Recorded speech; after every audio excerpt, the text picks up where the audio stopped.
Well, hola people, konnichiwa. Bikin bersama Salvian di channelnya Kudetek pastinya kan.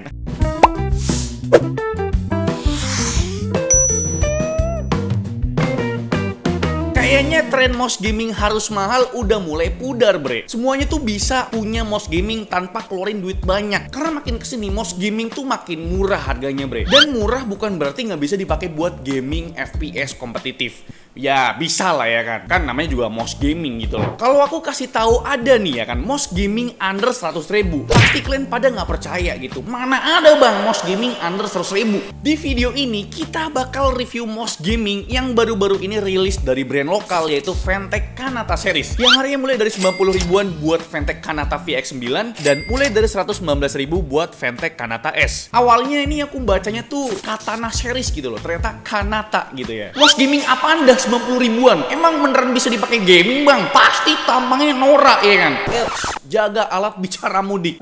Stigma mouse gaming under 100.000 pasti nggak jauh dari desain yang norak, RGB-nya nyepetin mata gitu kan. Tapi Fantech Kanata series ini mematahkan stigma ini dengan menghadirkan ini dia, desain yang cakep dan mewah, layaknya mouse gaming high-end. Setidaknya menurut pendapatku pribadi ya kan. Bahasa desain kedua mouse ini minimalis dengan shape ambidextrous, bre. Kedua mouse ini bisa dibilang kembar siam karena emang fisiknya tuh mirip satu sama lain. Bahkan di sisi bawahnya plek ketiplek dengan 3 titik mouse fit-nya. Terus tombolnya sama-sama ada 6, mulai dari klik kanan dan klik kiri, forward and backward button, scroll button, dan DPI button. Dimensi dan shape-nya juga mirip banget karena satu cetakan kali ya. Tapi ternyata bobotnya sedikit berbeda, bre. Yang Fantech Kanata bobotnya 77 gram, sedangkan bobotnya Fantech Kanata S tembus 82 gram.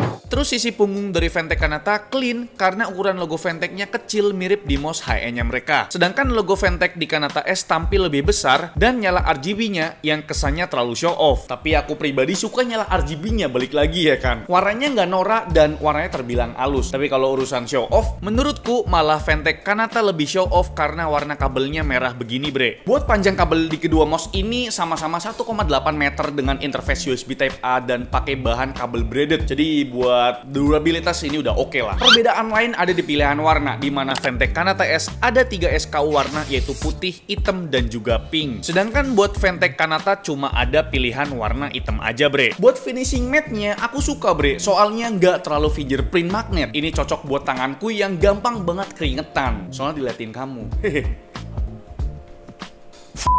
Soal build quality-nya, kalau dilihat dari jauh, aku yakin nggak akan nyangka kalau harga mouse ini mulai dari 90 ribuan aja. Kalau disandingin sama line up high-end-nya Fantech yang harganya 700 ribuan ini, kelihatan kalau mouse Fantech Kanata ini berasa mouse gaming high-end, bre. Padahal cuma 119 ribu aja. Looks-nya emang bener-bener berasa mahal, bre. Tapi kalau udah dipegang, barulah sedikit berasa entry levelnya emang ya. Apalagi kalau dilihat sisi bawahnya. Mouse fit di kedua mouse ini kelihatan banget harganya ya. Tapi secara overall, finishing tiap sambungannya super presisi dan rapih, bre. Bahkan buat diffuser LED RGB-nya digarap dengan serius, bre. Bikin pancaran nyala LED-nya lebih smooth atau halus lah. Sedikit ngebahas RGB-nya. Amazingly, buat unit Fantech Kanata S ini udah punya software. Harga 100.000 udah dikasih software yang bener aja. Untung dong, bayangin aja kan. Softwarenya ini juga cukup lengkap dengan beragam menu seperti buat custom per tombol, grid makro, setting performa, dan bisa pilih-pilih mode RGB yang ada 14 preset. Termasuk LED-nya dimatikan. Ini sangat suka yang namanya Ocha ya kan. Sedangkan buat unit Fantech Kanata nggak bisa pilih-pilih preset RGB-nya, jadi nggak bisa dimatiin nih. Dan sekarang kita lanjut ngebahas spesifikasi dari kedua mouse gaming ini. Soal spesifikasi sensor sih kurang familiar di telinga ya kan. Fantech Kanata S pakai sensor instan A725F yang punya maksimal up to 7200 dpi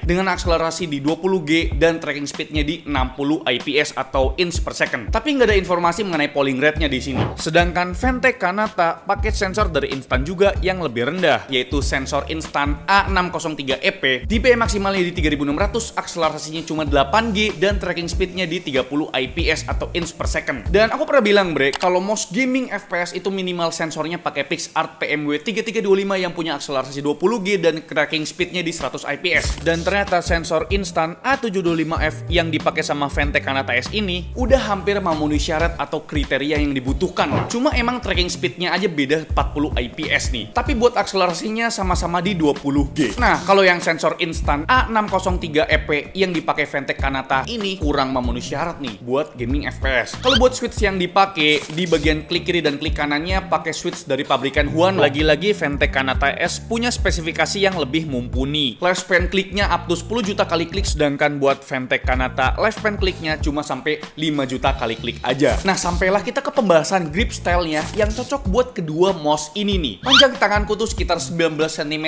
Ini panjang tangan rata-rata manusia di dunia, bre. Dengan dimensi atau postur mouse yang memanjang tapi nggak terlalu lebar dan punggungnya yang lumayan tinggi ini, claw grip jadi grip style yang paling nyaman di Kanata series ini, bre. Tapi buat user palm grip masih cocok-cocok aja kok, asalkan tangan kalian nggak kebesaran. Sebaliknya buat urusan fingertip grip lebih nyaman pakai mouse ini asalkan tangan kalian nggak kekecilan, bre. Dan itu dia untuk spesifikasi dan sensor yang digunakan oleh kedua mouse gaming entry levelnya dari Fantech ini yang harganya cuma mulai dari 90 ribuan aja. Dan seperti biasa karena memang ini adalah mouse gaming, jadi kita tes buat gaming FPS apakah bisa. Tapi menurutku kalau dilihat dari segi sensor yang ya cukup mumpuni dan memenuhi kriteria atau syarat ya yang Fantech Kanata S ini yang warna putih ya kan. Jadi kita coba tes main game Valorant, CS2 dan The Final nih, kira-kira gimana performanya. Buat main The Final yang cenderung kebanyakan gerak, Fantech Kanata S ini masih bisa diandelin buat gaming FPS, bre. Sensornya lumayan presisi dan pas lagi butuh gerakan cepat kayak ngeflash kayak gini nih, rasanya tuh sensor kadang bisa ngebaca gerakan cepat, kadang kagak bisa gitu. Tapi kayak gini tuh jarang kejadian, bre. Masih bisa enjoy lah buat main game FPS macam The Final gini. Gerakan ngaco cuma beberapa kali aja kok, nggak sering-sering banget. Dan ternyata oke juga nih buat gaming FPS di harga 129.000.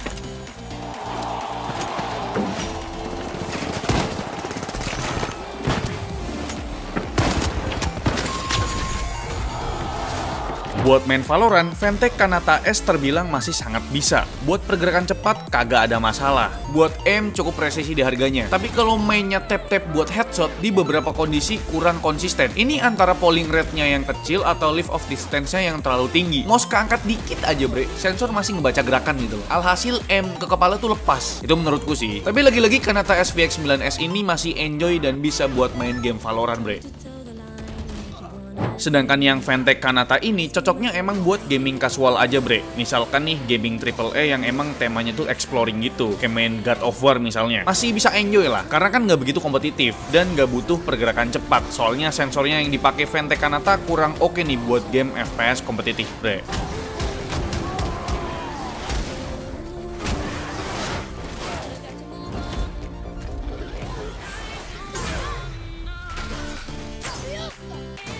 Dan sekarang kita masuk ke kesimpulan nih. Fantech Kanata S yang warna putih ini masih bisa diandelin buat main game FPS, bre. Harganya juga murah banget buat kelasan mouse gaming FPS, cuma 119.000 doang. Dan desainnya aku suka ya kan, walaupun memang ada 3 warna, tapi aku suka yang warna putih ini. Warnanya putih minimalis, walaupun logonya lumayan gede nih. Dan yang terpenting ada RGB-nya. Kalau kalian nggak suka RGB bisa dimatiin lewat software kok. Sedangkan buat Fantech Kanata ini emang lebih cocok buat gaming casual aja gitu loh. Atau gaming exploring gitu lah, kayak ya mungkin God of War atau game-game AAA gitu loh. Karena memang sensornya ini nggak didesain untuk game FPS kompetitif atau nggak didesain untuk pergerakan cepat kayak nge-flick gitu kan, atau 360 flick gitu kan, ya ini nggak cocok lah. Harganya juga terbilang murah ya, yang ini tuh cuma 90 ribuan aja. Jadi memang sesuaikan aja sama kebutuhan kalian. Buat kalian yang budgetnya pelajar, masih anak SMP atau SMA dan lagi cari mouse gaming, memang buat game FPS belilah yang Fantech Kanata S yang warna putih ini. Dan buat gaming casual atau yang santai-santai aja, belilah Fantech Kanata yang harganya cuma 90 ribuan aja.